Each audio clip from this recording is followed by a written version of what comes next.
Aujourd'hui, nous aborderons 3 sujets. Tout d'abord, la désinfection des rues du Canet, puis l'activité du jour proposée par la petite enfance, et enfin l'histoire du tableau de Pierre Bonnard, Les Grands Boulevards. Pour lutter contre le Covid-19, la ville du Canet désinfecte les rues. Explication. Achille Poulain, directeur des services techniques. Pour renforcer les mesures de protection des Canetans et des Rochevillois contre le Covid-19, la ville du Canet a mis rapidement en place des mesures sanitaires et de sécurité supplémentaires. La désinfection chaque soir à partir de 20h des trottoirs et du mobilier urbain à proximité des activités de première nécessité, comme les pharmacies, les médecins, les commerces alimentaires ou encore les distributeurs automatiques. L'augmentation des fréquences de lavage avec produits désinfectants sur l'ensemble des voies de la commune. Débutons l'activité de la petite enfance. Bonjour, je m'appelle Kelly, je suis encadrante au laurier.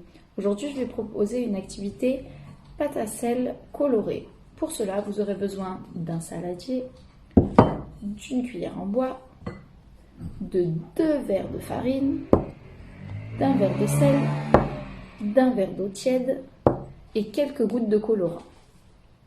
Vous allez d'abord tout mettre dans le saladier, mélanger le tout jusqu'à obtenir une pâte qui ne colle pas.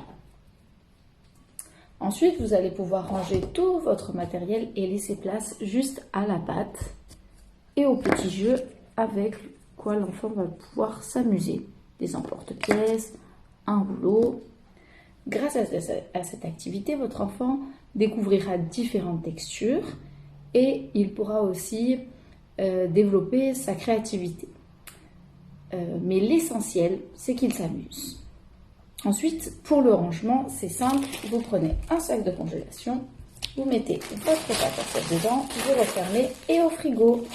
Comme ça, demain ou après-demain ou dans les jours qui suivent, vous pourrez réutiliser la pâte.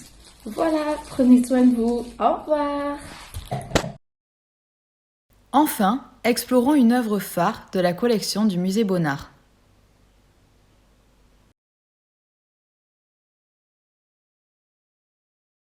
Cette œuvre présentant une foule emmitouflée sur les grands boulevards parisiens a récemment été acquise par le musée Bonnard.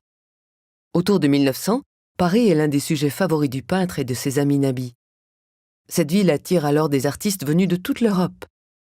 Pour Bonnard, qui a élu domicile à Montmartre, Paris offre un spectacle nourrissant son imaginaire insatiable. Il se révèle être un observateur attentif et amusé de la vie moderne. Les fiacres, les tramways, les foules qui se pressent dans les rues ou les salles de spectacle, les mères et leurs enfants, les loisirs, les petits métiers, tout est prétexte à croquer avec charme et ironie le monde des boulevards.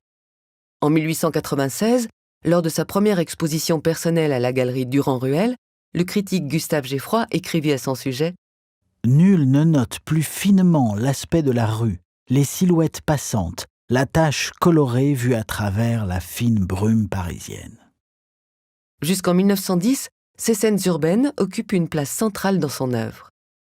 Cette peinture à l'encre de Chine sur papier, rehaussée de gouache, révèle l'intérêt de Bonnard pour les techniques novatrices des graveurs japonais. Le cadrage, lui, évoque celui des estampes. Regardez attentivement. Au premier plan, seule la mère et sa fillette esquissent quelques mimiques. À l'arrière, la frise de personnages est découpée en ombres chinoises qui rappellent les silhouettes du théâtre d'ombre du cabaret Le Chat Noir. Enfin, tout au fond, voyez comme le décor est seulement ébauché. Les quelques traits qui le composent définissent l'espace dans lequel évolue le sujet. Merci de nous avoir suivis. N'oubliez pas de respecter les gestes barrières. Prenez soin de vous et de vos proches. Et à demain!